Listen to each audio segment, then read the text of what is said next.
Israel-Gaza Iran War News Live Update. Israel must stop Hezbollah's unsustainable strikes at Iran's request.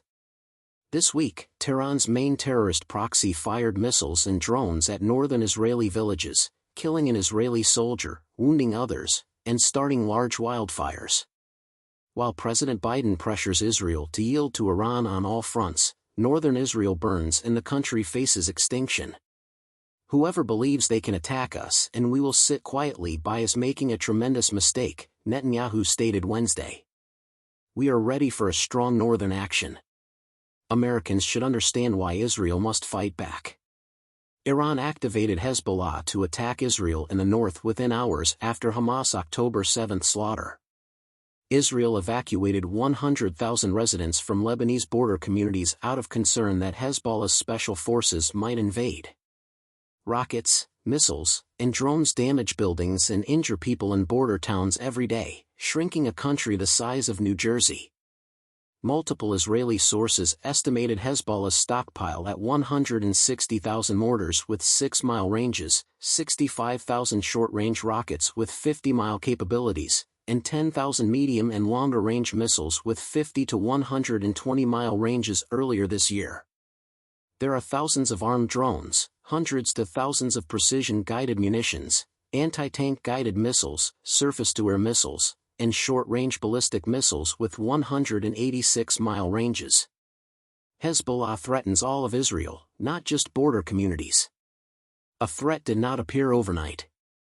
Iran flooded Hezbollah with weaponry for 17 years despite a UN Security Council decision ordering disarmament south of the Litani River, 18 miles north of the Israeli-Lebanese border. U.S. taxpayers contributed billions to UN peacekeepers and the Lebanese army to intercept those weapons, one of the worst returns on investment in American history.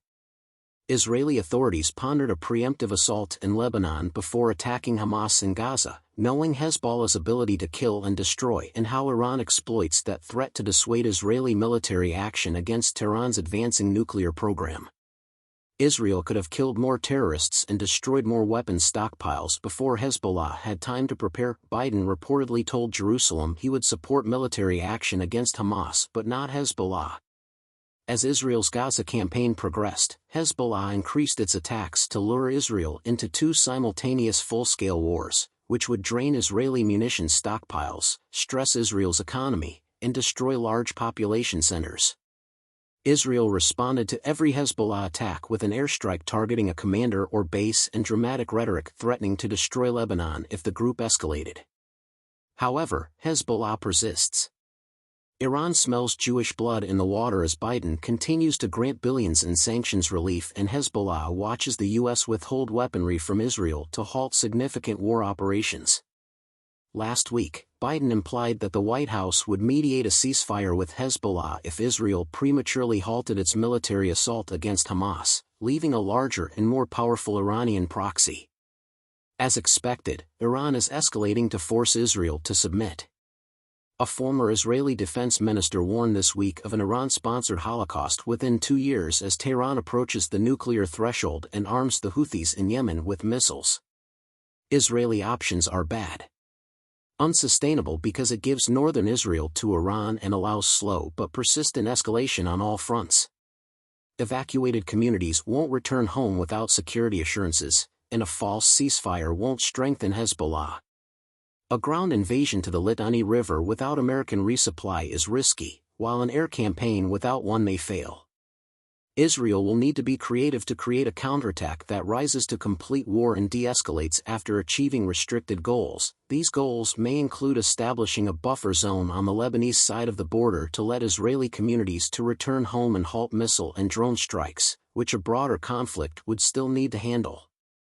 Americans would never surrender to Hezbollah-like terror on our border. Biden shouldn't demand that of Israel either. Former National Security Council official and U.S. Senate Assistant Richard Goldberg is a Foundation for Defense of Democracy's senior advisor.